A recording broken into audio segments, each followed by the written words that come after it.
জি, আমার নাম আরিফ। আরিফ, বয়স কত আরিফ ভাই? আমার বয়স এখন 34 ফিল আপ। 34। আপনার জন্ম জেলা কোথায়? আমার জন্ম জেলা হচ্ছে চাঁদপুর। চাঁদপুর। ঠিক আছে, বলেন একেবারে ছোটবেলা থেকে যেভাবে বলতে ইচ্ছে করে আপনি আমাকে গল্পটা বলেন। জি, আমার গল্পটা হচ্ছে প্রথমত আমার বাবার থেকে শুরু করি, তাহলে এটা বুঝবেন। আমার বাবা হচ্ছে 3টা বিয়ে করছে। 3টা বিয়ে আপনার মা কত নাম্বার ছিলেন? আমার মা ছিল হচ্ছে দ্বিতীয়। আচ্ছা। তো আমার যে বড় মা ছিল উনি হচ্ছে আমার মা মানে আপন জ্যাঠাতো বোন ছিল আর কি। হুম তো হচ্ছে ওই মায়ের আবার মানে বাবা ছিল না, হুম মানে আমার ওই বড় নানা ছিল না। আর আমার নানা ছিল হচ্ছে মানে এক্স মিলিটারি পার্সন। আচ্ছা। স্বাধীনের আগে উনি রিটায়ার করছে। আমি আমার নানাকে দেখছি, আমার মনে আছে একটু হালকা হালকা। তো হচ্ছে মানে আমার মায়ের সাথে আমার বাবার বিবাহের সম্পর্কটা হচ্ছিল এভাবে যে আমার ওই মায়ের তো বড় মায়ের তো বাবা ছিল না। তো আমার যে আগের মানে প্রথম সংসারের যে আমার বাবার ভাই বোন মানে আমার বড় ভাই বোন যারা ছিল আমার বাবা সহ, ওনারা যখন মানে শ্বশুর বাড়িতে বেড়াইতে যেত, মানে আমার নানার বাড়িতে যখন বেড়াইতে যেত, তখন হচ্ছে আমার নানার ঘরে আর কি বেড়াইতো। হুম তো একটা সময় ওই মা যখন বড় মা যখন মারা গেছে, তখন হচ্ছে আমার নানা আর কি যে মানে একটা মায়া লাগা যায় যে এই নাতি নাতকুর এরা কি করবে, এরা কার কাছে থাকবে। তখন আর কি আমার মাকে আমার বাবার কাছে বিয়ে দেয়। ওকে। যে গল্পটা আর কি আমার নানির কাছ থেকে, আমার নানার বাড়ির সব যত নানিরা ছিল ওনাদের কাছ থেকে আর কি আমি শুনছি। তো হচ্ছে আমার মা এটাতে রাজি ছিল না, এই বিয়েতে রাজি ছিল না। কেননা আমার যে আগের ঘরের যে ভাই বোন ছিল ওখানে হচ্ছে 3 ভাই 3 বোন। হুম 3 ভাই 3 বোনের মধ্যে বড় বোনের অলরেডি তখনই মানে বিয়ে হয়েছে, মানে সবাই বড় বড়। হুম আর আমার মা ছিল মনে করেন অবিবাহিত একটা মেয়ে, খুবই কম বয়স ছিল। তো হচ্ছে আমি মানে যখন আমি বড় হওয়ার পর আমি শুনতে পারি যে আমার যে বড় খালা ছিল, তো ওই বড় খালা মানে গ্রামে যেটা হয় আর কি যে চিনি পোড়া দিছে, এই মানে এরকম একটু খাওয়াটা রাজি করাইছে। তো পরে বিয়ে হয়েছে। বিয়ে হওয়ার পরে তো একটা সময় আমি পৃথিবীতে আসলাম, আমার জন্ম হইলো। হুম তো যখন আমার ঠিক 1.5 থেকে 2 বছর, হুম তখন আর কি আমার মা একটা সুইসাইড করে আর কি। এটা করে মানে উনি সুইসাইড করে? সুইসাইড করে ঘটনাটা কি ছিল? মানে ফ্যামিলিগত কোলাহল, সাংসারিক সবকিছু মিলিয়ে আর কি আমার আপনি এটা জেনেছেন কবে, মানে কত বড় হয়ে আমি- জেনেছেন? আমি যখন বুঝতে শিখছি তখন থেকেই আমি জানতাম। কি শুনেছেন, গল্পটা কি? মানে শুনতাম যে আমার যে আগের ঘরে যে ভাই বোন ছিল ওনারা খুব জ্বালাতন করতো। হুম তারপরে এমনিতেও তো আমার মা মানে রাজি ছিল না বিয়েতে, তো তার উপরে জ্বালাতন করতো। তারপরে আমার বাবার হচ্ছে পাকিস্তান পিরিয়ডের আগের থেকেই ঢাকায় ব্যবসা ছিল, ঢাকায় যাত্রাবাড়িতে আপনার জাল্লাপাড়া এখানে মানে মুদি দোকান ছিল। মানে তখনকার দিনের মানে আমার দাদা ধরেন ওই এলাকার আধিপত্য জমিদারের মতোই ছিল।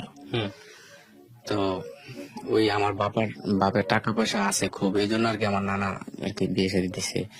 তো বাড়ির মানুষ একটা সময় আর কি এরকম কিছু মানে গ্রামে যেটা হয় কেনাঘোষা করে যে আমার বাবা টাকা থেকে যে মানে দোকান থেকে বিভিন্ন প্রসাধনী আনে, এগুলা নাকি উনি মানে বিভিন্ন ডানবাম করে, হুম এরকম একটা কানাঘোষা আর কি উঠছে। তো এরপরে আমার মা যখন আমার নানার বাড়িতে চলে আসে, হুম তারপরে কি কয়েকবার মানে এ, আবার গেছে আমার নানা বা আমার নানি, ওনারা বোঝা টোঝা দিছে। তো তারপরে মানে বাবার বাড়িতে আমার নানার বাড়িতে যখন আসতো হুম তখন আমার নানা আরো মানে বকাবকি করতো, মানে যেটা বাঙালি যেটা হয় যে মেয়েদের স্বামীর ঘরে থেকে মানে এদিকেও উনি কোনো মন পাচ্ছিলেন না, ওদিকেও কোনো মন পাচ্ছিলেন না, যে কারণে উনি আসলে হ্যাঁ। আর তখনকার সময়ে আমার বাবা হচ্ছে আমার যে বড় বোন হুম ওনার কথায় উঠবোস করতো। আমার বড় বোনও ভালো, মানে তখন ঘরের বড় মেয়ে হিসেবে ওনাকে খুব আদর করতো, আমার কথা চলতো। আইসা বাবা মনে করেন যে ঢাকা থেকে যখন যাইতো দেশের বাড়িতে, তখন মানুষে বলতো এটা ওটা বলতো, তখন বাবাও মনে করেন যে অত্যাচার টত্যাচার করতো। সবকিছু মিলে একটা সময় আর কি যখন সুইসাইড করে, তখনকার ঘটনাটা আমি যেটা শুনছি, আমার নানুরা যেটা বলছে আমার কাছে, হুম যে মানে আমার বাবা যেদিন আমার মারে আনতে গেছে, হুম তো বলছে যে অনেক জোরাজোরি করছে, পরে আর যায় নাই, বলছে ঠিক আছে আগামীকালকে যাবো। আগামীকালকে যাবো বলে ওই রাত্রেই আর কি, ধরেন রাত্রে ঘুমের মধ্যে আর কি একটা কিছু খাইছে, একটা কিছু খায় আর কি সুইসাইড করছে। পরের দিন সকালে রাত্রেই খবর হয়েছে কিছুক্ষণ পরে। তো এক পর্যায়ে আর বাঁচানো সম্ভব হয় নাই। তখনকার দিনে তো মানে হসপিটাল এগুলা খুব উন্নত চিকিৎসা ধারে কাছেও ছিল না, একটু গ্রামের ভিতরে। হুম আর হচ্ছে আমার নানা ওই যে এক্স মিলিটারি পার্সন ছিল, ওই জন্য আর কি তখন আর মানে প্রশাসনিক কোনো সমস্যা হয় না, যেটা হয় যে হসপিটালে আনতে হয়, পুলিশ আসে, হুম এগুলো আর কি তখন হয় নাই। ওকে। তো তারপর আমার মা আপনি একমাত্র আপনার জি, মায়ের আমার মায়ের সংসারে আমি একমাত্র। তো এরপরে আমার বাবা আর কি আরেকটা বিয়ে করে, আচ্ছা আরেকটা বিয়ে করে। ওই ঘরে এখন আমার ছোট আরো 3 ভাই আছে। ওকে। তো আমার মা মারা যাওয়ার সাথে সাথে যেটা হয়েছে যে আমার নানি আমাকে 1 মাস পরে আমাদের বাড়ি থেকে নিয়ে আসে, আমার নানির বাড়িতে। হুম মানে আমি, আমার নানুরা সবাই বলছে যে আমি তখন ফিটার খাইতাম আর কি, ফিটার খাইতাম। মানে অ্যাকচুয়ালি আমার মায়ের চেহারা আমার মনে নাই, মানে আমি দেখি নাই যে কেমন মায়ের চেহারা। হুম তো আমার নানি আমাকে নিয়ে আসলো, যে 1 মাস পর্যন্ত আমার বাবার বাড়ির চাচিরা লালন পালন করলো, ওনারা রাখতে পারে না। পরে আমার নানি আমাকে নিয়ে আসলো, নানির কাছেই বড় হইলাম, লালন পালন করলো নানি হুম আমাকে আর কি, ফিটার খাওয়াইতো, ফিটার খাওয়ায় বড় করছে। তো যখন আমি বুঝতে শিখলাম, তখন আর কি মানুষের কাছ থেকে এগুলা শুনলাম যে আমার মা হচ্ছে সুইসাইড করে মারা গেছে। হুম মানুষ বলতো, বিভিন্ন কথা বলতো। তারপরে অনেক সময় খোঁচা মেয়েরা অনেক কথা বলতো মানুষে, যে মা মরা বাইল্লা বাপ মরা ঠাইল্লা, এইভাবে মানে গ্রামের একটা প্রবাদ আছে, তুচ্ছ তাচ্ছিল্য করা যেটাকে বলে। ছিল করতো। তো আমি আবার একটু দুষ্ট প্রকৃতির ছিলাম বেশি, মানে অনেক দুষ্টামি করতাম। তো বাবার বাড়িতে আসতাম মাঝে মাঝে, মানে বেড়াইতে আসতাম, মানে আমার নানার বাড়ি গিয়ে বলতাম আর কি যে এটা এটা আমাদের বাড়ি। আর আমাদের বাড়িতে যখন আসতাম তখন আর কি মাঝে মাঝে আসতাম, 2-3 দিন থাকতাম। তো যে আমার বাবা যে পরে বিয়ে করছে, ওই সৎমা এখনো আছে। তো আমি মন থেকে কখনো ওইভাবে সৎমা বলি না। তো উনিও যথেষ্ট আসলে হিংসা করতো, ইয়ে করতো। আর আমার বাবা আমাকেও মানে তেমন কিছু ইয়ে করতো না, হুম খুব দেখাশোনা করতো না। ধরেন কোনো সময় যদি জামা কাপড় লাগতো বা ধরেন জুতা লাগতো, আমার বাবা বলতো যে তোর মামারা আছে না, তোর মামারা তো বড় লোক। ওকে। আর মামারা বলতো যে তোর বাপের তো ঢাকা ব্যবসা আছে, তোর বাপের কাছে যা, এইভাবে বলতো। এক সময় আমার নানি আবার মানে পেনশন তুলতো, মানে আমার নানা যে এক্স মিলিটারি ছিল, আমার নানি পেনশন তুলতো। তো নানি যেখানে যাইতো আমাকে সাথে করে নিয়ে যেত, যেহেতু আমি নানির কাছেই ছিলাম। আচ্ছা। আর আমার মামারা হচ্ছে 4 মামা, 4 মামার মধ্যে আর কি এই 2জন বর্তমানে গাজীপুরে ব্যবসা করে, হুম হার্ডওয়্যারের ব্যবসা। আর 2জন হচ্ছে মানে ফার্নিচারের মানে মিস্ত্রি, হুম এই 2জন। তো আমরা ওই ছোট মামা তেমন একটা, তো নানা যখন মারা গেছে ছোট মামাও আর কি তখন আর কি জব করে নাই।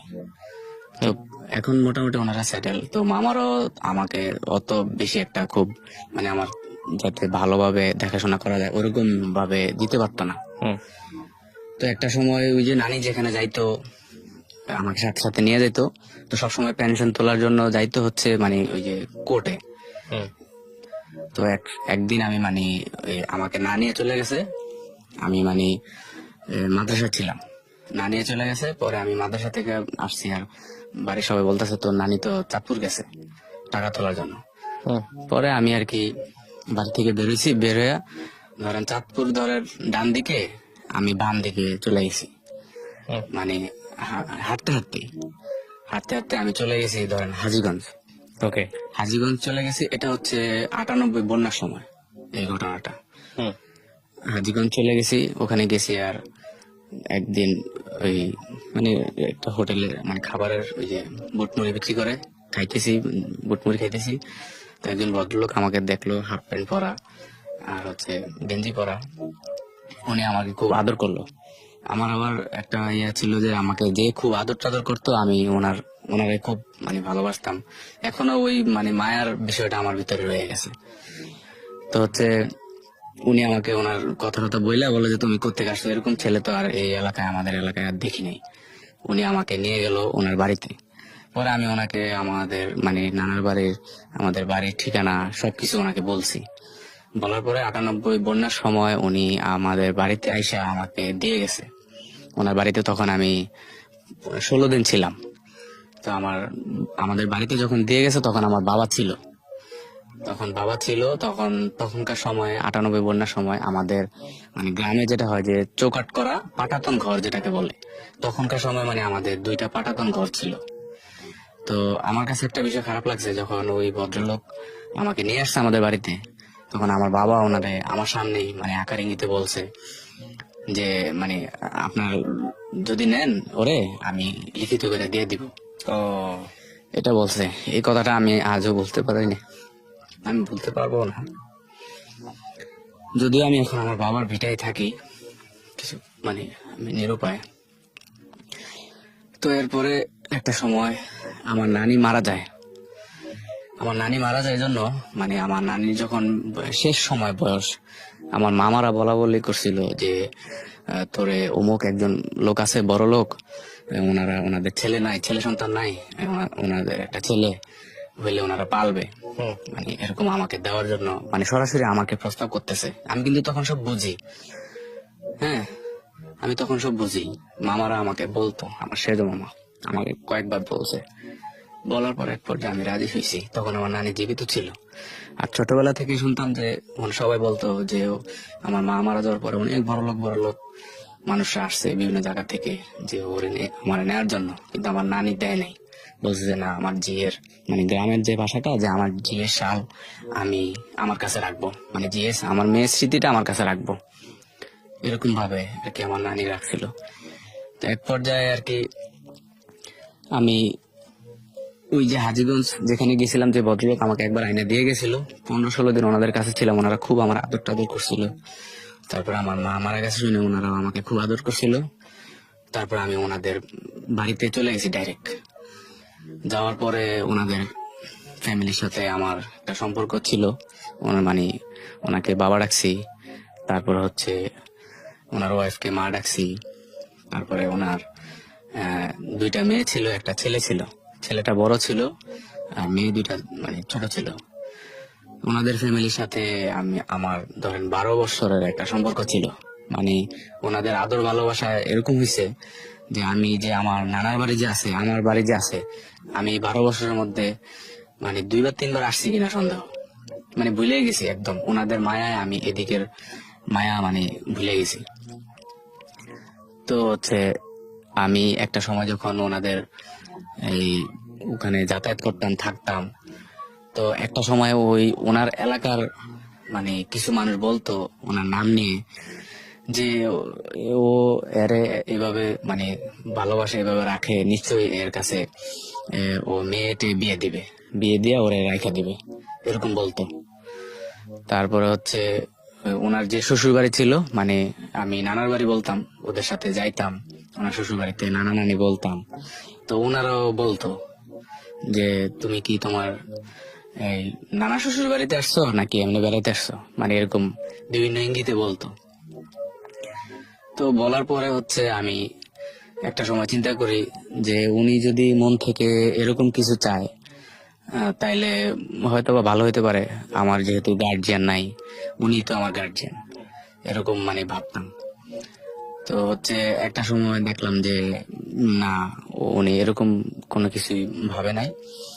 তো আমি যখন মানে ইনকাম শুরু করলাম, মানে কাজ শিখলাম, আস্তে আস্তে কাজ করলাম, কম্পিউটারের কাজ শিখলাম, তারপরে ভিডিওগ্রাফির কাজ শিখলাম প্রথমে, তারপরে ভিডিও এডিটিং এর কাজ শিখলাম, তারপরে ফটোগ্রাফির কাজ শিখলাম। কাজ শেখার পরে আমি জব করা শুরু করলাম। তো হচ্ছে আমি যখন মানে জব করতে শুরু করলাম, টাকা ইনকাম করা শুরু করলাম। পড়াশোনা কত পর্যন্ত করো? আমি পড়াশোনা বলতে যদি আমি একেবারে ওইভাবে বলি, আমার একাডেমিক কোনো মানে সার্টিফিকেট নেই। মানে একাডেমিক্যালি পড়াশোনা যান নাই, কোন স্কুলে যান নাই? স্কুলে গেছি, ধরেন মানে আমার শিক্ষাটা এরকম শুরু হয়েছে, মক্তব দিয়ে শুরু করছি। মক্তব দিয়ে শুরু করার পরে একটা সময় বাংলাদেশে শুরু হইলো যে নুরানি শিক্ষা। নুরানি শিক্ষা শুরু হইলো। তো এর কিছুদিন আগে যেদিন ক্লাস 1-এ আমার মামা আমাকে ভর্তি করাইবো, ওই দিন হচ্ছে মানে ওই দিন রাত্রে আমাকে পড়াইছে সরাসরি কিভাবে কি কি পড়তে হবে। আর আগে থেকে আমি একটু মানে খুব চতুর ছিলাম। তো ওই দিনই যেদিন পরীক্ষা, প্রথম সাময়িক পরীক্ষা ক্লাস 1-এর, ওই দিনই আমাকে ভর্তি করাইছে। তো পরে ক্লাস 1-এ পড়ার পরে ক্লাস 2-তে আমার রোল নং 1 ছিল। তো 2-তে ক্লাস রোল নং 1 থাকার পরে হচ্ছে যেদিন স্কুল প্রথম খুলছে ওই দিন তো বই দেয়। ওই দিন আমি কি জন্য হেলামি করে আমি জানি না যে আজকে স্কুল খোলা, আমি আর স্কুলে যাইনি। পরের দিন স্কুলে গেছি, গিয়ে দেখি যে সবাই বই দিয়ে দিয়েছে। তো পরে সবাই বই দিছে কিন্তু আমি বই পাইনি। পরে আমাদের একজন ম্যাডাম ছিল, ওনার ছেলে বই পাইছিল। তারপর ওনার ছেলের বইটা নিয়ে আমাকে দিছে, মানে আমাকে সবাই খুব আদর করতো। তো এরপর হয়েছে যখন ওই যে নুরানি মাদ্রাসা শুরু হইলো, তখন আমার মামা বললো যে আমাকে মানে মাদ্রাসায় পড়াবে। তারপর দিল নুরানি মাদ্রাসায়। তারপর নুরানি মাদ্রাসায় আমি মনে হয় এক বছরের 1.5 বছরের মতো পড়ছি। পড়ার পরে দেখলাম যে মানে ওখানে আবার হেফজ আছে। পরে আমি হেফজখানে চলে গেছি। তার মানে আপনার লেখাপড়া 2-3 পর্যন্ত কোন রকম বাংলা লাইনে? বাংলা লাইনে 2-3 পর্যন্ত প্রথমে। ওকে। তো আপনি প্রথম চাকরির ব্যাপারে বলছিলেন, আপনি প্রথম চাকরিটা কোথায় হলো? প্রথম চাকরিটা হয়েছে আমি ঢাকাতে। আমার লেখাপড়ার বিষয়টা আমি তাহলে আরেকটু বলতে চাই। শিওর। যখন দেখলাম যে আমি হেফজখানায় ভর্তি হয়েছি, আবার নুরানির অর্ধেক পড়ার পরে হেফজখানায় আমি ধরেন 2টা জায়গায় আমি 4 পারা থেকে 4 পারা মুখস্থ করছি, 5 পারা ধরছি। এরপর আমি দেখলাম যে না, আমার লেখাপড়াটা এভাবে হইতেছে না। মানে এরপর আমি নিজে নিজে উদ্যোগ নিলাম যে না, আমি এই স্কুলে আবার ভর্তি হবো, নিজের টাকা দিয়ে, নিজে কিছু টাকা জোগায় স্কুলে ভর্তি হবো। তারপর আমার যে গাজীপুর আমার যে মামা থাকে, উনি বললো যে না, ওনার বাসায় আমাকে নিয়ে যাওয়ার জন্য, ওখানে থেকে আমাকে লেখাপড়া করাইবো। আমি এখানে স্কুলে সবার সাথে কথা বলছি যে আমি আবার ভর্তি হবো, আমি পড়বো। পরে আমার মামা কি করলো, আমাকে ওই কাপাসে নিয়ে গেল। ওখানে নিয়ে কি করলো, আমাকে ওই যে আলিয়া মাদ্রাসায় ভর্তি করাই দিল। মানে ওনারা বলতেছে যে স্কুলে ভর্তি করালে তো এখন স্কুল ড্রেস কিনা লাগবে, স্কুল ড্রেস বানাইতে হবে, তারপরে হচ্ছে বই কিনা লাগবে। তারপর ওনারা কি করলো, আমাকে আলিয়া মাদ্রাসায় ভর্তি করে দিল। বললো তোর তো পাঞ্জাবি আছে, পাঞ্জাবি টুপি এগুলো আছে, আর আলিয়া মাদ্রাসা থেকে বই দিবে, তাহলে মাদ্রাসায় পড়। আবার মাদ্রাসায় দিয়ে দিল। দেওয়ার পরে এখানে ক্লাস 3-তে আমি কয়েকদিন মানে ক্লাস করলাম 1 মাসের মতো। 1 মাসের মতো ক্লাস করার পরে দেখলাম যে এগুলো আমার কাছে খুব সহজ লাগে। পরে আমি ক্লাস 5-এর ক্লাসে বসলাম। ক্লাস 5-এর ক্লাসে বসে আমি ক্লাস 5-এ পড়লাম। ঠিক প্রথম সাময়িক পরীক্ষাটা যখন আসলো, তখন আমাকে পরীক্ষার ফিস দেয় না। তখন হচ্ছে আমি ওই দিন আর কি ওখান থেকে আমি মানে পালাইছি। আমার ওই মামার বাসা থেকে আমি পালাইছি। মামার বাসা থেকে যখন পালাচ্ছেন তখন আপনার বয়স কত? মামার বাসা থেকে যখন পালাইছি তখন বয়স আনুমানিক এই 12 এরকম হবে আর কি। তখন আপনি কোনো কিছু কাজ টাজ করেন না? না, তখনও কোনো কাজ করিনি, পালাইছেন? পালাইছি। পালানোর পরে আর কি যখন এই যে এক জায়গায় আসছি, আসার পরে এক জায়গায় ছিলাম অনেকদিন। থাকার পরে ওনার এক ভাইরা আমাকে দেখে বললো যে ছেলেটা তো খুব ভালো, ওরে আমার কাছে দিয়ে দেন, ওরে আমি এই কম্পিউটারের কাজ শিখাম। তো এটা বলার পরে যখন আমি শুনছি যে ঢাকা নিয়ে যাবো, কম্পিউটারের কাজ শিখাবো, তো কম্পিউটারের কাজ শেখানোর কথা শোনার পর আমার একটু খুব আগ্রহ জাগছে যে এবার বোধহয় আমার জন্য কিছু একটা হবে, এবার আমার জন্য কিছু হবে। তো আমাকে ওই যে আমাকে ঢাকা নেওয়ার জন্য বলছে, ওনার শালা আর কি আমাকে বুঝাইলো যে তোমার তার এরকম ভাবে পেঁচাইতে হবে, হাতে তার রাখতে হবে। তখন আমি ভাবছি কি ডেকোরেটরের কোনো কাজ টাজ হবে। তারপর আমি ঢাকা আসছি, আইসা দেখি যে ওনারা হচ্ছে ওয়েডিং এর ভিডিওগ্রাফির কাজ করে। এটা হচ্ছে যাত্রাবাড়িতে ওয়েডিং এর ভিডিওগ্রাফির কাজ করে, আর হচ্ছে ওয়েডিং এর এই এডিটিং এর কাজ করে। তো আমি আইসা আর কি এখানে আর কি কাজগুলো শিখলাম। আর এর ফাঁকে হচ্ছে ওই যে হাজীগঞ্জে যাদের সাথে যে আমার 12 বছর সম্পর্ক ছিল, ওনাদের সাথে ওই সম্পর্কটা আমার আমার কিন্তু বজায় আছে ওনাদের কাছে, মানে আমি বাড়িতে গেলে ওই আমি মনে করি যে ওইটাই আমার বাড়ি। তো এক পর্যায়ে আমি আস্তে আস্তে ক্যামেরার কাজ শিখলাম, ফটোগ্রাফির কাজ শিখলাম, তারপরে এডিটিং এর এগুলো কাজ। কি পার্সন টু পার্সন শিখেছেন নাকি কোন প্রতিষ্ঠানে শিখলেন? এই একটা প্রতিষ্ঠানে, মানে আমি ধরেন ঝাড়ুদার থেকে আমি আমি ঢুকছি অ্যাসিস্ট্যান্ট হিসাবে, ওনাদেরকে চা আয়না খাওয়াইতাম, তারপরে অফিস অফিস অ্যাসিস্ট্যান্ট হিসেবে ঢুকছি আর কি। তো তারপরে হচ্ছে এগুলা শিখলাম। এক পর্যায়ে আমার চাকরি হইলো চাটখিলে। চাটখিলে চাকরি হলো, আমার বেতন হচ্ছে 3,000 টাকা, নোয়াখালী চাটখিল। তো ওখানে হচ্ছে খোকন ভিডিও নাম। জি। তো উনি খুব ভালো ছিল, আমাকে খুব ইয়ে করতো, আদর করতো। তো হচ্ছে ওই হাজীগঞ্জে যাদের সাথে আমার খুব সম্পর্ক ছিল, ওনারা একসময় বললো যে আমাকে একবার বললো যে আমার আমি যে টাকাগুলো ইনকাম করতেছি ওনাদের কাছে জমা দিতেছি, মানে আমি মন থেকে ধরে নিয়েছি ওনারাই তো আমার মা, ওনারাই তো আমার বাবা, ওনারাই আমার ভবিষ্যৎ করবে। তা আমি টাকা ইনকাম করে ওনাদের কাছে দিছি। ওনারা একবার বলতেছে আমাকে জায়গা, আমার নামে জায়গা রেখা দিবে, মানে একটা জায়গা কিনে দিলে আমি ভবিষ্যতে বাড়ি টাড়ি করতে পারবো। তারপরে আরেকবার বলছিল আমাকে বিদেশ পাঠাবে। আচ্ছা। তো যখন বিদেশ পাঠাবে বলছে, তখন আমার ওই যাকে আমি মা ডাকতাম উনি আর কি বললো যে এই ছেলের বিদেশ পাঠাইলে ওকে আমাদেরকে দেখবে। তো এই কথাটা আর কি আবার আমি আমার কানে আসছে। তো এরকম ভাবে ওনাদের ফ্যামিলিতে আস্তে আস্তে আর কি ওই যাকে আমি মা ডাকছি ওনাদের বাসায়, উনি আর কি ওই যাকে বাবা ডাকছি ওনার সাথে একটু আমাকে নিয়ে ধরেন একটু হিংসার মতোই এরকম মাঝে মাঝে ইয়ে করে। পরে আমি নিজে নিজে ওখান থেকে আর কি একটা সময় সরে আসছি। তো ওখান থেকে একটা সময় সরে আসার আগে আমি নিজে ব্যবসা দিছি।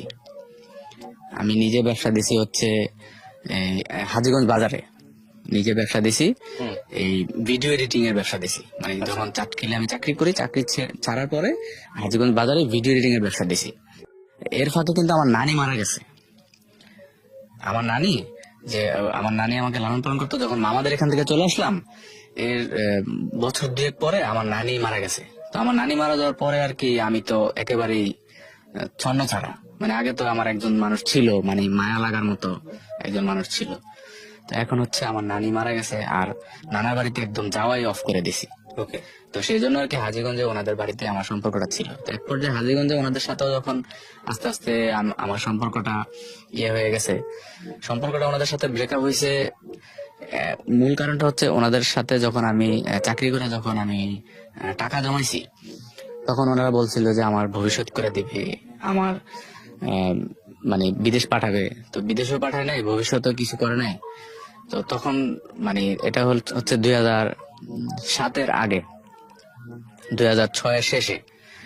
তো ওনারা হচ্ছে আর কি, মানে আমি টাকা ওনাদের কাছে দিছি, ওনারা রাখছে, মানে এটা আর কোনো ইয়া নাই, হিসাব নাই। আর আমিও তো যখন দিছি তখন তো আমি ফ্যামিলি মনে করেই দিছি, এ করছি। তো এক পর্যায়ে যখন আমি ব্যবসা শুরু করছি। কিসের ব্যবসা? ব্যবসাটা হচ্ছে ধরেন এই যে যারা ভিডিওগ্রাফি করে বিভিন্ন ওয়েডিং এ, ওই এডিটিংটা আর কি আমার কাছ থেকে করাইতো। আমি এডিটিং মানে একটা কম্পিউটার নিয়ে একটা এডিটিং প্যানেল শুরু করছি। তারপরে হচ্ছে পাশাপাশি নিজে ভিডিও কাজ এগুলা নিজেও করতাম। আস্তে আস্তে শুরু করছি আর কি নিজে থেকে। তো এক পর্যায়ে ওখানে ব্যবসা কয়েক বছর 2-3 বছর করার পরে ওই যে ফ্যামিলির সাথে আমার সম্পর্ক ছিল, ওনাদের সাথে যখন সম্পর্কটা আমার বিচ্ছিন্ন হয়ে গেল, তখন আমি ভাবলাম যে না, এখানে থাকলে আমি ওনাদের মায়ায় বলতে পারতেছি না, আমি ওনাদের মায়া এখনো বলতে পারি না, মানে ওনাদের সাথে এত বছর একটা রিলেশন। তো ওখান থেকে আমি নিজের ইচ্ছাতে আর কি সরে আসছি। এর ফাঁকে আমি ব্যবসা ছেড়ে দিছি হচ্ছে ওখান থেকে ওনাদের ফ্যামিলির সাথে যখন সম্পর্কটা আমার ছিন্ন হয়ে গেল, ওই এলাকা থেকে মানে ব্যবসাটা ক্লোজ করে দিছি। ক্লোজ করে দেওয়ার পরে মাঝখানে এটা 2013-তে তখন আমি ঢাকায় আসি, যেখানে কাজ শিখছি ওখানে ওনাদের সাথে আমার যোগাযোগ ছিল। তারপরে আইসা আমি একটা মানে প্রথমে একটা ওরা স্যাটেলাইট আসে নাই, একটা টেলিভিশনে আমি জব করি। আচ্ছা, আপনার বর্তমান বেসরকারি একটা টেলিভিশন চ্যানেল। হ্যাঁ, কি হিসেবে জব করেন ওখানে? তখন ওখানে আমি ভিডিও এডিটর হিসেবে একটা জব নিছি। ওকে। কত টাকা স্যালারি আসছে আপনি? এখন আপনি ইনকাম করেন কত? স্যালারি বাদ দেন, মানে সব মিলিয়ে এডিট টেডিট করে সমস্ত কিছু মিলিয়ে। এখন শুধু আমি ওই জব থেকেই মানে 20,000 টাকা স্যালারি পাই। এটা দিয়ে আপনার সংসার চলে? এটা দিয়ে মোটামুটি এখন আল্লাহর রহমতে টুকটাক চলে।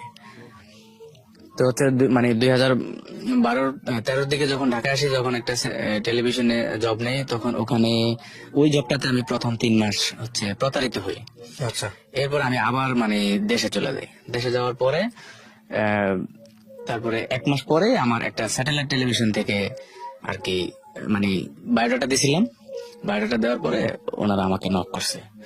নক করার পরে আমি ওখানে আসছি। আইসা আমার বলছে যে আপনি কি কি কাজ জানেন। পরে আমি বলছি আমাকে কাজ দেন। পরে প্যানেল টেস্ট নেওয়ার পরে আর কি দেখছে যে কাজ পারি। পরে আমি ওখানে জব করছি 3 মাস। আচ্ছা। 3 মাস জব করার পরে ধরেন হঠাৎ করে একদিন রমজান ঈদ গেছে, কোরবানি ঈদ গেছে, কাজে একদিন একটা ভুল হয়েছে। ভুল হওয়ার পরে ওনারা আর কি বললো যে আপনি চলে যান। তো পরে আর কি আমি চলে আসছি। চলে আসার পরে আমি আমাদের এলাকায় 2015-তে আবার ব্যবসা শুরু করছি। মানে আমার একটা কম্পিউটার ছিল, মানে আগে যে ব্যবসা ছিল একটা পিসি আমি রেখে দিয়েছিলাম, মানে সব সব জিনিসপত্র বিক্রি করে নেই। তারপরে আমার এলাকায় আবার ব্যবসা শুরু করি। ব্যবসা শুরু করার পরে আমি এদিকে দেখলাম যে আমি যখন হাজীগঞ্জ থেকে চলে আসছি, আমার এখন একটা ভবিষ্যৎ দরকার। এতদিন ডালা ছিলাম, তখন আমি আমাদের বাড়িতে গেছি। এর ফাঁকে ফাঁকে যাওয়া হয়তো বাড়িতে, মানে যাইতাম, মানে চাচিদের ঘরে খাইতাম, মানে সবাই খুব আদর করতো। তো বাড়িতে গিয়ে ধরেন আমি আমার চাচাতো ভাই, আমার যে আগের ঘরের যে বড় বোন ছিল, সবারে বললাম যে দেখেন আমি এত বছর বাইরে বাইরে ছিলাম, আমি এখন বাড়িতে ঘর করব, আমি কতটুকু জায়গা পাবো আমাকে বুঝাই দেন, আমি ঘর করব। পরে ওনারা প্রথম আমার সাথে বাক বিতন্ড হয়েছে যে এতদিন কোথায় ছিলাম, এখন আসছি, এখন একটা জায়গার ভাগ চাইতেছি, মানে এক পর্যায়ে হাতাহাতি হয়েছে আমার এক চাচাতো ভাইয়ের সাথে। যদি ওনারা আমার বড় ভাই, আমি এগুলা মনে রাখি না, মানে মনে কষ্ট নিয়ে বলি না, মানে এক পর্যায়ে হাতাহাতি হয়েছে। তো পরে আমাকে ওই এমনিতে রাফ একটা মাপ বুঝাই দিছে। পরে আমি ওখানে আর কি মানে ঘর তুলছি, মানে ফাউন্ডেশন, 2 তলা ফাউন্ডেশন নিয়ে কাজ ধরছি। তো পরে ওই কাজ ধরার সময় এক সময় ধরেন তখন আমার ব্যবসা চলমান আমাদের এলাকায়। এক সময় যখন আমার টাকা শর্ট পড়ে, তখন আমার মামাদের সাথে আমি যোগাযোগ করি। মামাদের সাথে মাঝে মাঝে যোগাযোগ হইতো। তো যোগাযোগ করার পরে মামারা বললো যে আমি যে ওয়ারিশ পাবো, 8.5% জায়গা ওয়ারিশ পাবো। তো ওনারা আমাকে বললো যে এই 8.5% জায়গার দাম হইলো মানে মাত্র 60,000 টাকা। তো আমি পর্যায়ক্রমে সব মামারই বলছি যে দেখেন, আমার তো আপনারা ভবিষ্যৎ করে দেওয়ার কথা, নিয়ম অনুযায়ী আমি আপনাদের কাছে বড় হয়েছি, তো আপনারা আমার ভবিষ্যৎ তো করে দেন নাই, নিজে নিজে আমি যতটুকু পারছি করছি। তো আমাকে আপনারা ঠগায়েন না, আমি আমার মায়ের ওয়ারিশ যেটা পাবো, আমাকে যদি ন্যায্য পাওনাটা দেন, আমি ধরেন একটা ভবিষ্যতে একটা কিছু করতে পারবো। তো ওনারা আমাকে এভাবে বললা প্রথমে আমাকে 1 লাখ টাকা দিছে। 1 লাখ টাকা দিয়ে বলছে যে যখন রেজিস্ট্রি করবো তখন রেজিস্ট্রি দিয়ে দিবি, এখন হইলো জায়গার দাম 60,000 টাকা, তুই 1 লাখ টাকা নিয়ে যা। তো আমি প্রথমে টাকা ধার চাইছিলাম, মানে ধার দিবে না, আমাকে হচ্ছে 1 লাখ টাকা দিবে জায়গার বিনিময়। তো পরে আমি টাকা আইনা কাজ ধরছি। কাজ ধরার পরে মানে আমার টাকা শর্ট পড়ছিল। প্রথম আমি 1 লাখ টাকা দিয়ে শুরু করছি, যে আমি বুঝছি যে এখন আমার একটা ঘর করা দরকার, থাকার জন্য আমার মাথার উপর একটা ছাদ দরকার।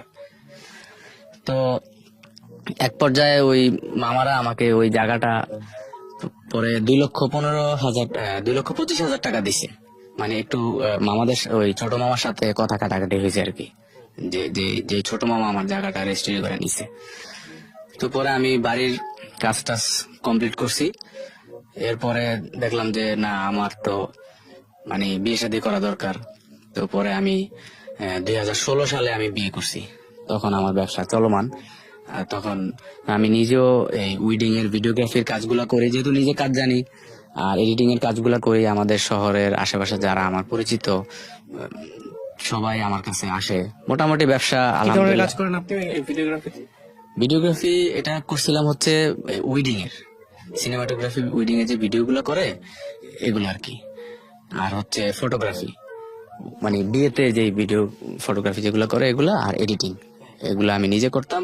আর আমার সাথে 2 জন ছিল, ওদেরকে দিয়ে করাইতাম। ওরা আমার ভাইয়ের মতো ছিল, ওদেরকে দিয়ে করাইতাম, আমি নিজেও করতাম। তো বিয়ে শাদী করার পরে হচ্ছে আমার শ্বশুর বাড়ির লোকজন যারা আছে তারাও সবাই মানে আমি জানাইছি যে দেখেন আমার বাবা মা নাই, এরকম আপনারা দেখেন যে আপনারা মেয়ে দিবেন কিনা, মানে সবাইকে জানাই। তারপরে আমার যে বোনের জামাই বা আমার মামারা, মানে সবাইকে আমি নিয়েই গেছি। মানে আমরা মানে মুরব্বী 10-12 জনকে নিয়ে আমি মানে বিয়েতে গেছি, বিয়ে করছি। তো আলহামদুলিল্লাহ আপনাদের দোয়া এখন আমার একটি কন্যা সন্তান আছে। আপনার ওয়াইফ আপনার এই গল্পটা জানে?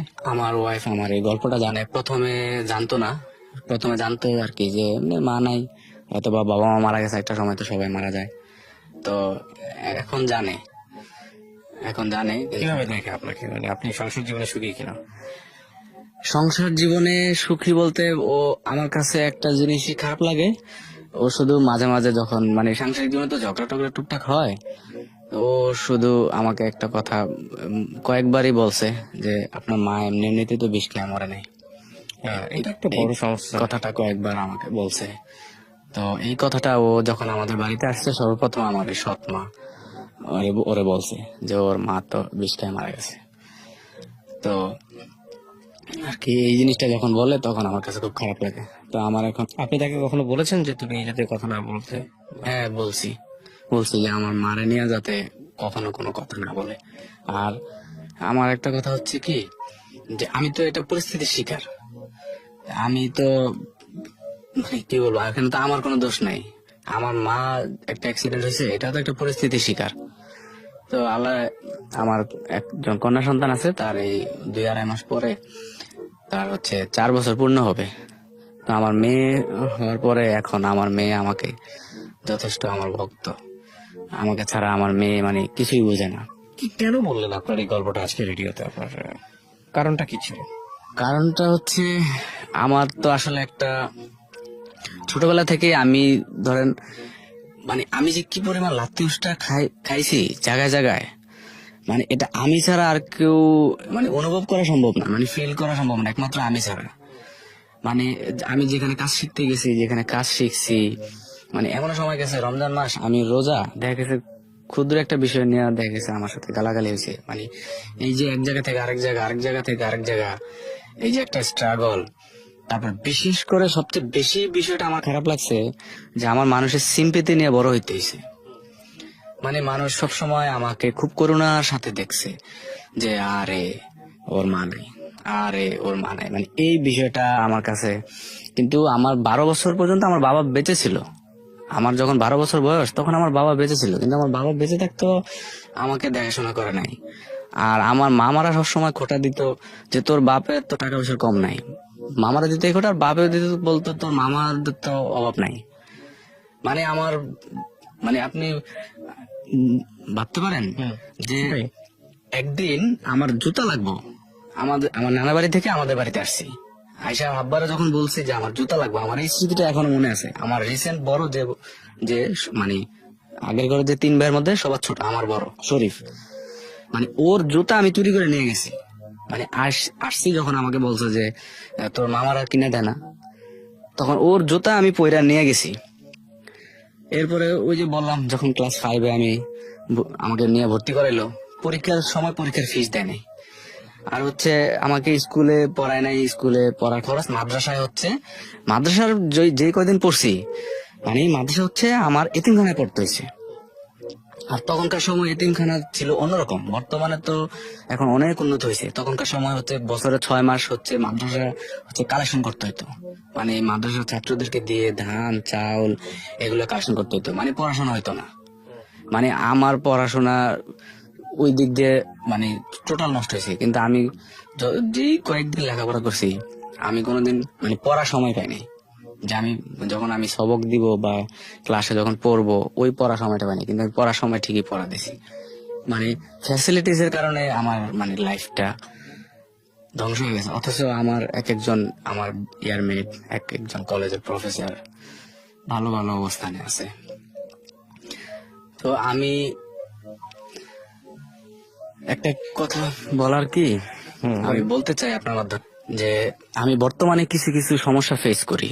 বর্তমানে সমস্যাটা হচ্ছে আমি বিভিন্ন জায়গায় ইন্টারভিউ যখন দিতে যাই তখন মানে সার্টিফিকেটকে মূল্যায়ন করে, সার্টিফিকেট মূল্যায়ন করবে এটাই স্বাভাবিক, আমি এটাকে মানে সম্মান করি। কিন্তু আমি বলতে চাই যে যে আমি একটা মানে পরিস্থিতির শিকার, মানে এটার জন্য কিন্তু আমি দায়ী না।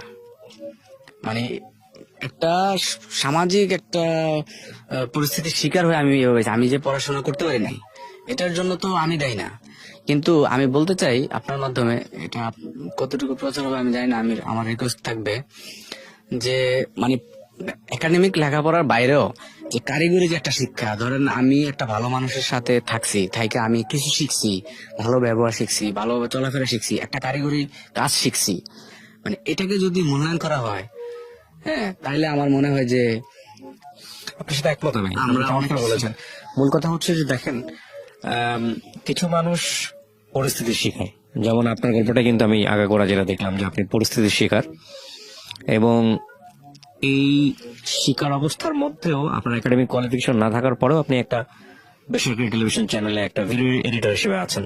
এটা বিশাল ব্যাপার এক। আর দুই নম্বর হচ্ছে যে আপনি আহ, যতটুকু পেয়েছেন আপনার জীবনে ততটুকুই আপনি কাজে লাগিয়েছেন। হ্যাঁ, ওই যে দেখলেন কেউ একজন এডিট করছে, কম্পিউটারের নলেজ আছে, ওখানে গিয়ে আপনি কাজ করার সুযোগ পেলেন, সেটাই আপনার জীবনে প্রতিটি আমি শুধু দেখে দেখে শিখছি, আমি দেখছি ওনারা কাজ করতেছে পিছন থেকে, আমি দেখে দেখে শিখে ফেলছি। সুতরাং আমরা এটা কি বড় করে দেখবো, এবং আমি মনে করি যে আসলে খুব ক্ষুদ্র একটা গল্প, কিন্তু এই ক্ষুদ্র গল্প থেকে আমাদের অনেক কিছু শেখার আছে। নেভার গিভ আপ, কখনোই আপনারা গিভ আপ করবেন না। জন্ম যেখানেই হোক না কেন, কর্ম যেন ভালো হয় আমাদের, এটাই হচ্ছে আজকের এই গল্প। যে আমার নাম আরিফ। আরিফ, বয়স কত আরিফ ভাই? আমার বয়স এখন 34 ফিল আপ। 34। আপনি জন্ম জেলা কোথায়? আমার জন্ম জেলা হচ্ছে চাঁদপুরে। চাঁদপুর। ঠিক আছে, বলেন একেবারে ছোটবেলা থেকে যেভাবে বলতে ইচ্ছে করে আপনি আমাকে গল্পটা বলেন। জি, আমার গল্পটা হচ্ছে প্রথমত আমার বাবার থেকে শুরু করি, তাহলে এটা বুঝবেন। আমার বাবা হচ্ছে 3টা বিয়ে করছে। 3টা বিয়ে। আপনার মা কত নাম্বার ছিলেন? আমার মা ছিল হচ্ছে দ্বিতীয়। আচ্ছা। তো আমার যে বড় মা ছিল, উনি হচ্ছে আমার মার মানে আপন জ্যাঠাতো বোন ছিল আর কি। হুম তো হচ্ছে ওই মায়ের আবার মানে বাবা ছিল না, হুম মানে আমার ওই বড় নানা ছিল না। আর আমার নানা ছিল হচ্ছে মানে এক্স মিলিটারি পার্সন। আচ্ছা। স্বাধীনের আগে উনি রিটায়ার করছে। আমি আমার নানাকে দেখছি, আমার মনে আছে একটু হালকা হালকা। তো হচ্ছে মানে আমার মায়ের সাথে আমার বাবার বিবাহের সম্পর্কটা হচ্ছিল এভাবে যে আমার ওই মায়ের তো বড় মায়ের তো বাবা ছিল না। তো আমার যে আগের মানে প্রথম সংসারের যে আমার বাবার ভাই বোন, মানে আমার বড় ভাই বোন যারা ছিল, আমার বাবা সহ, ওনারা যখন মানে শ্বশুর বাড়িতে বেড়াইতে যেত, মানে আমার নানার বাড়িতে যখন বেড়াইতে যেত, তখন হচ্ছে আমার নানার ঘরে আর কি বেড়াইতো। হুম তো একটা সময় ওই মা যখন বড় মা যখন মারা গেছে, তখন হচ্ছে আমার নানা আর কি যে মানে একটা মায়া লাগা যায় যে এই নাতি নাতকুর এরা কি করবে, এরা কার কাছে থাকবে। তখন আর কি আমার মাকে আমার বাবার কাছে বিয়ে দেয়। ওকে। যে গল্পটা আর কি আমার নানির কাছ থেকে, আমার নানার বাড়ির সব যত নানিরা ছিল ওনাদের কাছ থেকে আর কি আমি শুনছি। তো হচ্ছে আমার মা এটাতে রাজি ছিল না, এই বিয়েতে রাজি ছিল না, কেননা আমার যে আগের ঘরের যে ভাই বোন ছিল, ওখানে হচ্ছে 3 ভাই 3 বোন। 3 ভাই 3 বোনের মধ্যে বড় বোনের অলরেডি তখনই মানে বিয়ে হয়েছে, মানে সবাই বড় বড়। আর আমার মা ছিল মনে করেন অবিবাহিত একটা মেয়ে, খুবই কম বয়স ছিল। তো হচ্ছে আমি মানে যখন আমি বড় হওয়ার পর আমি শুনতে পারি যে আমার যে বড় খালা ছিল, তো ওই বড় খালা মানে গ্রামে যেটা হয় আর কি যে চিনি পোড়া দিছে, এই মানে এরকম একটু খাওয়াটা রাজি করাইছে। তো পরে বিয়ে হয়েছে। বিয়ে হওয়ার পরে তো একটা সময় আমি পৃথিবীতে আসলাম, আমার জন্ম হলো। তো যখন আমার ঠিক 1.5 থেকে 2 বছর, তখন আর কি আমার মা একটা সুইসাইড করে আর কি। একটা করে মানে উনি সুইসাইড করে? সুইসাইড করে। ঘটনাটা কি ছিল? মানে ফ্যামিলিগত কোলাহল, সাংসারিক সবকিছু মিলিয়ে আর কি আমার আপনি এটা জেনেছেন কবে, মানে কত বড় হয়ে জেনেছেন? আমি যখন বুঝতে শিখছি তখন থেকে আমি জানতাম। কি শুনছেন, গল্পটা কি? মানে শুনতাম যে আমার যে আগের ঘরে যে ভাই বোন ছিল, ওনারা খুব জ্বালাতন করতো। তারপরে এমনিতেও তো আমার মা মানে রাজি ছিল না বিয়েতে, তো তার উপরে জ্বালাতন করতো। তারপরে আমার বাবার হচ্ছে পাকিস্তান পিরিয়ডের আগের থেকেই ঢাকায় ব্যবসা ছিল, ঢাকায় যাত্রাবাড়িতে আপনার জাল্লাপাড়া, এখানে মানে মুদি দোকান ছিল। মানে তখনকার দিনের মানে আমার দাদা ধরেন ওই এলাকার আধিপত্য জমিদারের মতোই ছিল। তো ওই আমার বাপের টাকা পয়সা আছে খুব, এই জন্য আর কি আমার নানা আর কি বিয়ে শাদী দিছে। তো বাড়ির মানুষ একটা সময় আর কি এরকম কিছু মানে গ্রামে যেটা হয় কেনাবেচা করে যে আমার বাবা ঢাকা থেকে যে মানে দোকান থেকে বিভিন্ন প্রসাধনী আনে, এগুলা নাকি উনি মানে বিভিন্ন ডানবাম করে, এরকম একটা কানাঘোষা আর কি উঠছে। তো এরপরে আমার মা যখন আমার নানার বাড়িতে চলে আসে, তারপর আর কি কয়েকবার মানে আবার গেছে আমার নানা বা আমার নানি, ওনারা বোঝা টোঝা দিছে। তো তারপরে মানে বাবার বাড়িতে আমার নানার বাড়িতে যখন আসতো তখন আমার নানা আরো মানে বকাবকি করতো, মানে যেটা বাঙালি যেটা হয় যে মেয়েদের স্বামীর ঘরে থেকে মানে এদিকেও উনি কোনো মন পাচ্ছিলেন না, ওদিকেও কোনো মন পাচ্ছিলেন না, যে কারণে উনি আসলে হ্যাঁ। আর তখনকার সময়ে আমার বাবা হচ্ছে আমার যে বড় বোন, ওনার কথায় উঠবোস করতো। আমার বড় বোনও ভালো, মানে তখন ঘরের বড় মেয়ে হিসেবে ওনাকে খুব আদর করতো, ওনার কথায় চলতো। আয়সা বাবা মনে করেন যে ঢাকা থেকে যখন যাইতো দেশের বাড়িতে, তখন মানুষে বলতো এটা ওটা বলতো, তখন বাবাও মনে করেন যে অত্যাচার টত্যাচার করতো। সবকিছু মিলে একটা সময় আর কি যখন সুইসাইড করে, তখনকার ঘটনাটা আমি যেটা শুনছি, আমার নানুরা যেটা বলছে আমার কাছে, যে মানে আমার বাবা যেদিন আমার মারে আনতে গেছে, তো বলছে যে অনেক জোরাজোরি করছে, পরে আর যায় নাই, বলছে ঠিক আছে আগামীকালকে যাবো। আগামীকালকে যাবো বলে ওই রাত্রে আর কি ধরেন রাত্রে ঘুমের মধ্যে আর কি একটা কিছু খাইছে, একটা কিছু খায় আর কি সুইসাইড করছে। পরের দিন সকালে রাত্রেই খবর হয়েছে কিছুক্ষণ পরে। তো এক পর্যায়ে আর বাঁচানো সম্ভব হয় নাই। তখনকার দিনে তো মানে হসপিটাল এগুলা খুব উন্নত চিকিৎসা ধারে কাছেও ছিল না, একটু গ্রামের ভিতরে। আর হচ্ছে আমার নানা ওই যে এক্স মিলিটারি পার্সন ছিল, ওই জন্য আর কি তখন আর মানে প্রশাসনিক কোনো সমস্যা হয় না, যেটা হয় যে হসপিটালে আনতে হয়, পুলিশ আসে, এগুলো আর কি তখন হয় নাই। ওকে। তো তারপর আমার একমাত্র আপনার জি, আমার মায়ের সংসারে আমি একমাত্র। তো এরপরে আমার বাবা আর কি আরেকটা বিয়ে করে। আচ্ছা। আরেকটা বিয়ে করে, ওই ঘরে এখন আমার ছোট আরো 3 ভাই আছে। ওকে। তো আমার মা মারা যাওয়ার সাথে সাথে যেটা হয়েছে যে আমার নানি আমাকে 1 মাস পরে আমাদের বাড়ি থেকে নিয়ে আসে আমার নানির বাড়িতে।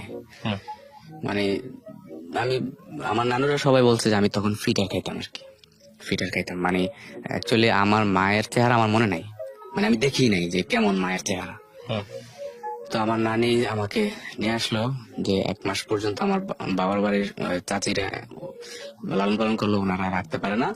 পরে আমার নানি আমাকে নিয়ে আসলো, নানির কাছেই বড় হইলাম, লালন পালন করলো নানি আমাকে আর কি, ফিটার খাওয়াইতো, ফিটার খাওয়ায় বড় করছে। তো যখন আমি বুঝতে শিখলাম, তখন আর কি মানুষের কাছ থেকে এগুলা শুনলাম যে আমার মা হচ্ছে সুইসাইড করে মারা গেছে।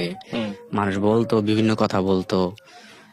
তারপরে অনেক সময় খোঁচা মায়েরা অনেক কথা বলতো মানুষে, যে মা মরা বাইল্লা বাপ মরা ঠাইল্লা, এইভাবে মানে গ্রামের একটা প্রবাদ আছে, তুচ্ছতাচ্ছিল্য করা যেটা ছিল করতো। তো আমি আবার একটু দুষ্ট প্রকৃতির ছিলাম বেশি, মানে অনেক দুষ্টামি করতাম। তো বাবার বাড়িতে আসতাম মাঝে মাঝে, মানে বেড়াইতে আসতাম, মানে আমার নানার বাড়ি গিয়ে বলতাম আর কি যে এটা এটা আমাদের বাড়ি। আর আমাদের বাড়িতে যখন আসতাম তখন আর কি মাঝে মাঝে আসতাম, 2-3 দিন থাকতাম। তো যে আমার বাবা যে পরে বিয়ে করছে, ওই সৎমা এখনো আছে। তো আমি মন থেকে কখনো ওইভাবে সৎমা বলি না। তো উনিও যথেষ্ট আসলে হিংসা করতো, এ করতো। আর আমার বাবা আমাকে মানে তেমন কিছু ইয়ে করতো না, খুব দেখাশোনা করতো না। ধরেন কোন সময় যদি জামা কাপড় লাগতো বা ধরেন জুতা লাগতো, আমার বাবা বলতো যে তোর মামারা আছে না, তোর মামারা তো বড় লোক। ওকে। আর মামারা বলতো যে তোর বাপের তো ঢাকা ব্যবসা আছে, তোর বাপের কাছে যা, এইভাবে বলতো। প্রিয় শ্রোতা, আমরা এই জায়গাটায় ছোট্ট একটা বিরতি নেব এবং বিরতির পর আবারও ফিরে আসবো জীবন গল্পে। যাওয়ার আগে আপনাদেরকে বলতে চাই, ঢাকা এফএম এর আরো একটি ইউটিউব চ্যানেল, যেখানে আপনারা জীবন গল্প এগুলো দেখতে পারবেন। আমাদের এই চ্যানেলটি আপনারা সাবস্ক্রাইব করুন। আমাদের চ্যানেলটির ঠিকানা হচ্ছে www.youtube.com/ILoveDhakaFM, ILOVE love DHAKAFM। চ্যানেলটিতে গিয়ে আপনারা সাবস্ক্রাইব করুন। আমার এই অনুষ্ঠানগুলোতে যদি আপনি অংশগ্রহণ করতে চান আমাদেরকে ফোন করবেন। আমাদের ফোন নাম্বারটি হচ্ছে 09611904904। আমি আবারও বলছি 09611904904। ওকে, ছোট্ট একটা বিরতি। জীবন গল্প, জীবন গল্প, জীবন নাটকের চেয়েও নাটকীয়।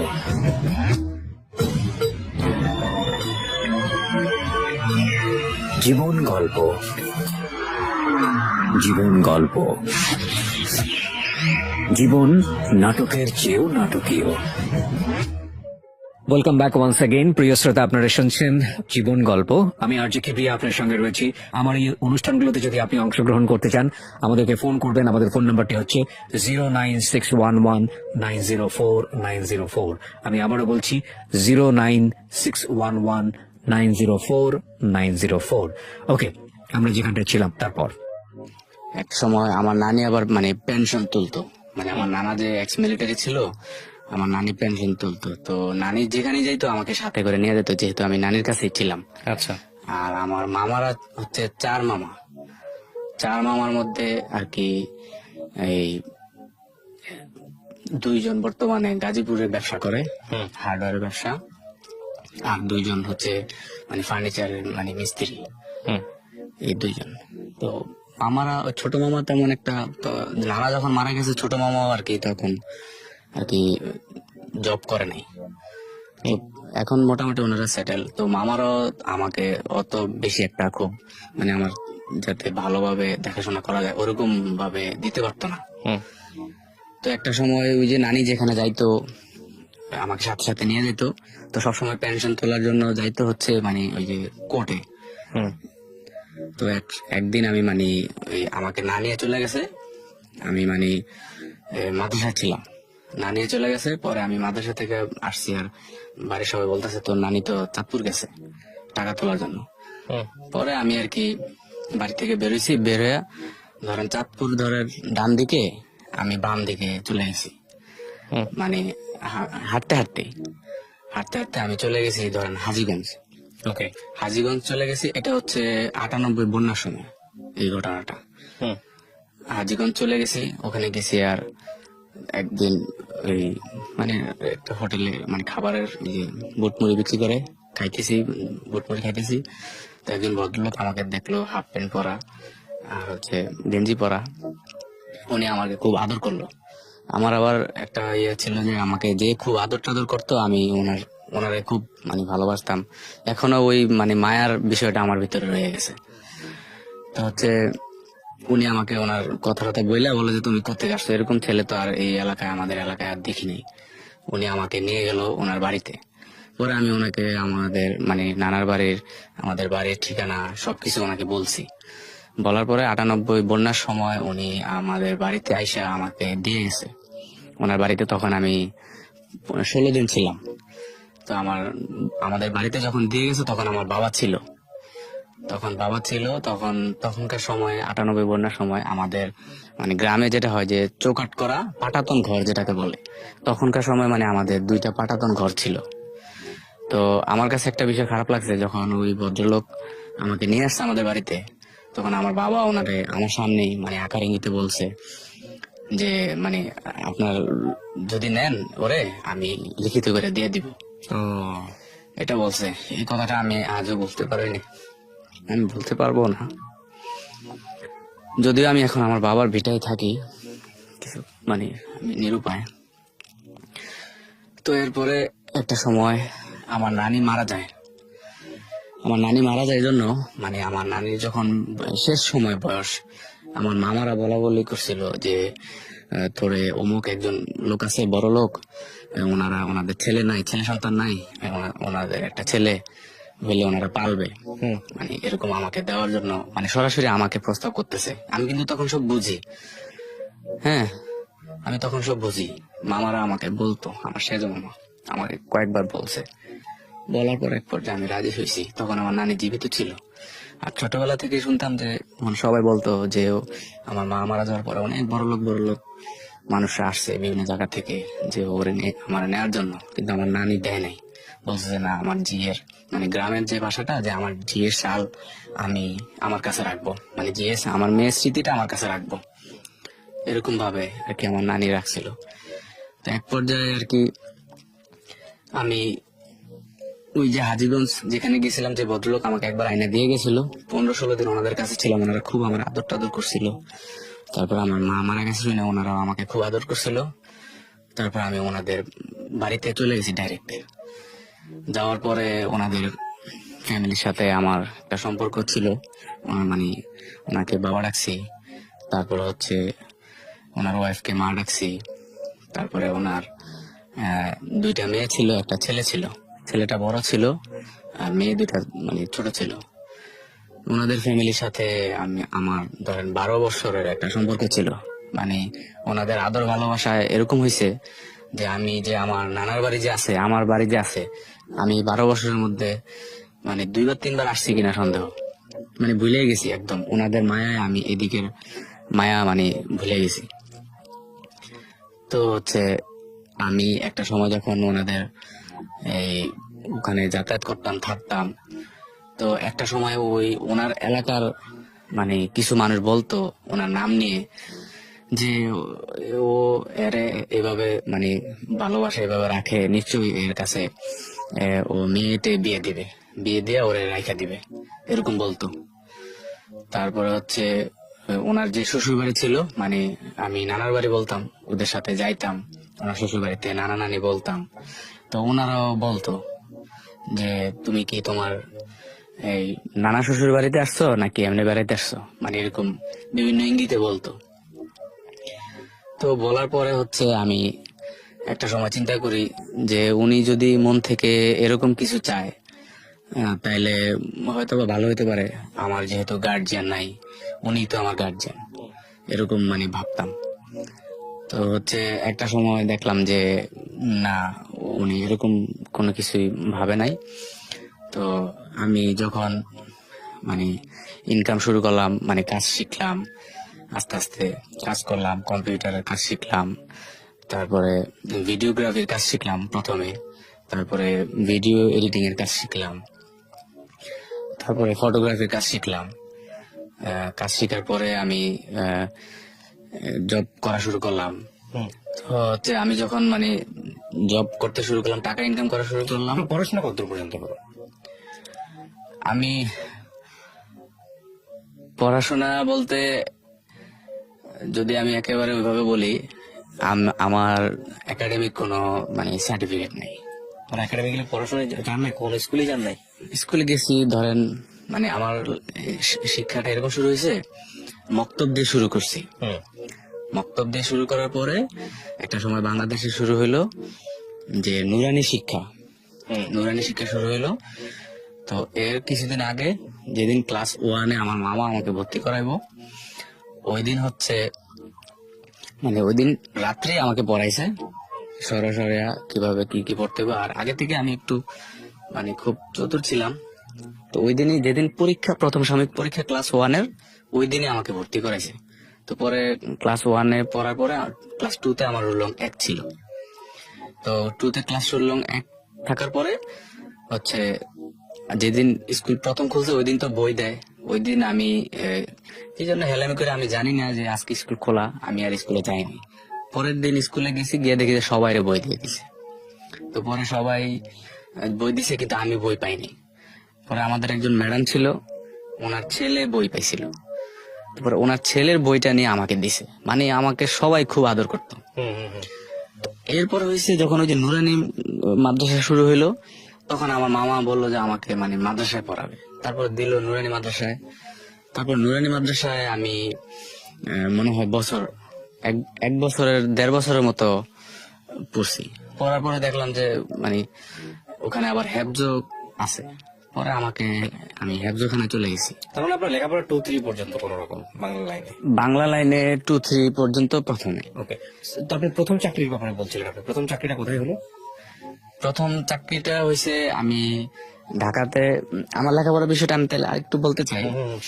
যখন দেখলাম যে আমি হেফজখানায় ভর্তি হয়েছি, আবার নুরানির অর্ধেক পড়ার পরে হেফজখানায় আমি ধরেন 2টা জায়গায় আমি 4 পারা থেকে 4 পারা মুখস্থ করছি, 5 পারা ধরছি।